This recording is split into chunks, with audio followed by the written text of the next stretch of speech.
Hi, this is Dan Locke. You're about to sit front row and center at my consulting and coaching business workshop. If you are thinking of becoming a coach or consultant, or if you're a service provider, or if you're already a consultant and coach, I think you'll find some very powerful strategies. I'm going to show you exactly how you go from $0 to $100,000 a year in income, or how to go from $100,000 to making $1 million a year as a coach and consultant. Enjoy. The king of high ticket sales, world's highest paid consultant, media celebrity, multi-millionaire entrepreneur, acclaimed TEDx speaker, international best-selling author, Dan Locke. About the advanced psychology of consulting. Why do people seek consulting and coaching? They want to get information they need directly, quickly, and easily. How many of you have clients right now, they hire you because they want information quickly, easily, and directly? Yes? Yeah, that's why they buy you. They hire you. Obtain access to coaches, contacts, and resources. Lack of certainty. We talk about this, lack of certainty. Difficulty making decisions. Most people are not decisive. Most people, a majority of people in our society, they're not decisive. They can't even decide where to go to dinner. They can't decide what movie I'm going to watch. It's hilarious. Like, yes? Yesterday I was at London Drugs and my dad was deciding whether to get one container of Ziploc baggies for $3.99 or two for $7. And I was like, fuck dad. Fuck that. Yes. How long was he like contemplating that? Like it was too long. Yeah, like a $3 difference decision. Yeah, most people, they take too long. That's exactly, they can't even decide. Forget the complicated problems in their life. We're talking like fucking London Drugs, right? That's what I'm talking about. So knowing that's who you are selling to. Don't assume that they have certainty. Don't assume your clients are decisive. Your clients cannot fucking decide. They cannot decide. Even after you start working with them, they still cannot decide. Because making decisions is leadership. And there's so few good leaders in this world. Why do you think there's so few good leaders in this world? Why do people afraid to make decisions? They want to be responsible. They don't want to be responsible. They don't want to take the blame. They don't want to take the responsibility. It's just how society works, right? Oh, you make the decision. It's like a group of friends, hey, what movie are you going to watch? I want to watch that one. Oh, I don't know. What do you think? I don't know. I'll watch that one. I don't know. Nobody wants to make a decision because in case it turns out to be a shitty movie, then you got somebody to blame. Hey, you said to watch that fucking movie. It's a piece of shit. Your fault, right? Nobody wants to do that. Jason? Another way to say it is that too many people are self-conscious and have too much fear. Yes, fear, self-conscious. Mainly lack of self-esteem. Mainly lack of self-esteem. They also buy consulting and coaching because they're overwhelmed with life. Many things going on in our lives. How many of you noticed, like with technology in the last few years, our lives gets more complex, it's more overwhelming, right? Yes? Even though supposedly technology is going to help us to kind of make a life easier, and it does, more convenient, but actually adds more complexity into our lives.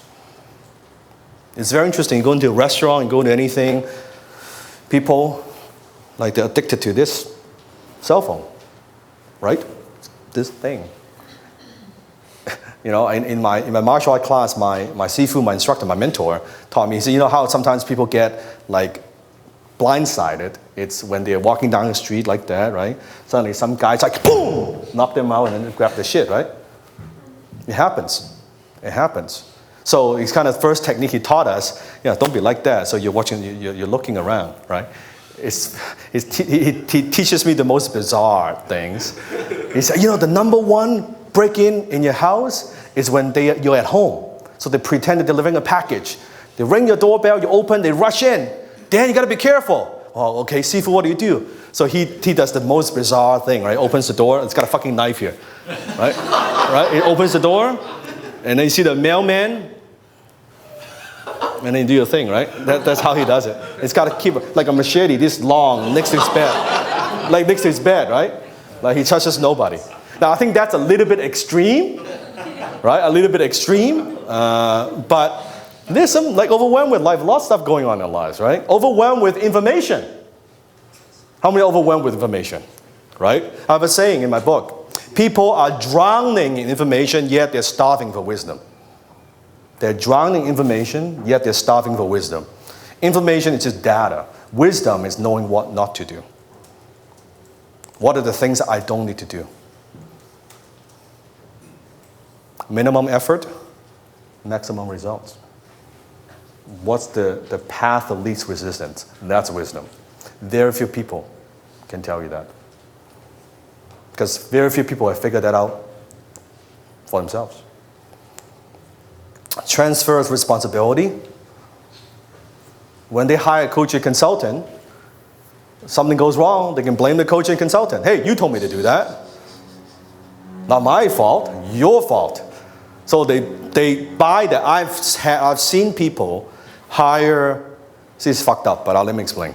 But they purposely hire consultants and coaches so that they know the thing will fail, but they got somebody to blame. It's amazing. Like they know the thing is not going to work, but they hire the person, and usually it's a lot of drama, and suddenly at the end it doesn't work. Oh yeah, I know why it doesn't work, because this fucking consultant fucked me over and took my money and didn't deliver. What they don't look at is, oh, my offer and my product is shitty. They don't want to think about that. It's that person's fault, that consultant's fault. I've seen that happen.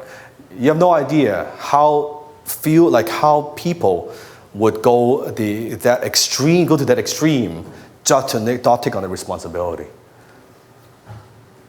I know people who, because of they don't want to take on the responsibility, like argument within like brothers, sisters, and they don't talk to each other for like 10 years over the dumbest, smallest things.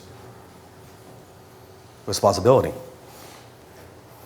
To have someone listen to them. Also, people buy consulting coaching because they want to have someone listen to them. Sometimes in relationship, wife and husband, they don't even listen to each other, right? We're not very good listeners, or most of them, unless we learn how to be a good listener. But most people, we're not very good listeners.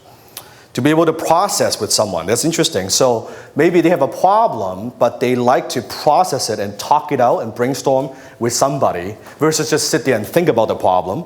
Hey, let's talk about it. And as they're talking, they're trying to come up with solutions. How many of you do that sometimes? Yeah, like you're facing a problem, but you want to process it with somebody. Yes, that's why they hire you. Approval of ideas, or conversely, talk out of something. That also happens. They want to do something, they know they shouldn't do it, but they need someone to tell them that they shouldn't do it. That also goes back to transfer of responsibility. Encouragement and motivation, to feel validated. Someone to share success and celebrate with. That's actually a very big one. Please write this down. Not enough people do that. To someone to share success and celebrate with. Because in North America, the culture is we don't know how to celebrate. Sometimes, especially if you're type A personality, that you achieve something. How many of you do that? Like you set a goal, you achieve the goal, and then you're just like, okay, that's it, move on to the next thing. How many of you do that?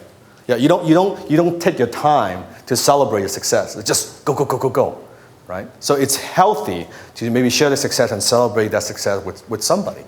And, hey, good job, let's do this. Let's go have some fun. Let's celebrate. Let's have some like cheer you up. So that happens too. That's why people hire consulting and coach. Harry Beckwith, Selling the Invisible. Great book. If you have a consulting coach, read the book. Basically, selling the invisible. Talk about if you're selling a service. In most professional services, you are really not selling expertise because your expertise is assumed, and because your prospect cannot intelligently evaluate your expertise anyway. How would your prospects know if you're good or not until they hire you? So how would they know they're going to get a good suit, that you're a great tailor, right? You're going to help them, help with the image until you've done a suit. So they assume that you're good at it, but they really don't know until you've helped them. Does that make sense? So think about what you do. They don't know how good you are until they've done business with you. So how could you be selling expertise? Because they don't know your expertise. They kind of have an idea what it is, but they actually don't know until they've done business with you. So turn that around. Don't think about, oh, I need to be so good and so awesome and have 10 years experience in order to charge a certain amount of money. Get that out of your head. Your marketplace, most of your prospects can't tell the fucking difference. Realtor A versus Realtor B. Looks the same to me. Both are from Remax. Kind of the same. I don't like the difference. Both are pretty polite. Wear a suit. Kind of the same. They can't tell the difference. Unless we tell them why we're different. It's our job to tell them and present what we do in a different way. Not their job to understand why you're different. Please write this down. It's not your prospect's job to understand why you're superior, why you're better, and why you're different. It's our job to influence, to present a case of why we are better and why we're different. People don't know. It's not their job to know. They don't have time to know. Make sense? Hello? Yes. Okay, so take 3 minutes. How long? Discuss what I've said so far. Go ahead. Please give them a high five and say thank you for sharing. Good. Good. So, good. Okay. Now, so you know why people buying consulting coaching and what you're actually selling. Any questions so far? Any questions with what I've covered so far? Good. It means I'm a good teacher. Good. Steven, you got a question? Oh, I was giving her a high five. Oh, good. I like that. I like that. So understand, so people buy consulting and coaching for many different reasons. And we talk about your expertise is assumed. So at the end of the day, understand that the coaching consulting business very much is a relationship business. It's a relationship business, right? So what have you learned from my talk, and how does it apply to you, and how do you take direct action? Comment below and let me know. If any other questions, you can also comment below. And don't forget, click on the subscribe button, turn on notification, and hit the bell. So every single time I upload a new video, you will get notified. If you want to watch my other videos, make sure you can check them out on the left. You can check out all the other videos that I have. We have hundreds of videos on YouTube. You want to expand on a topic? Check it out.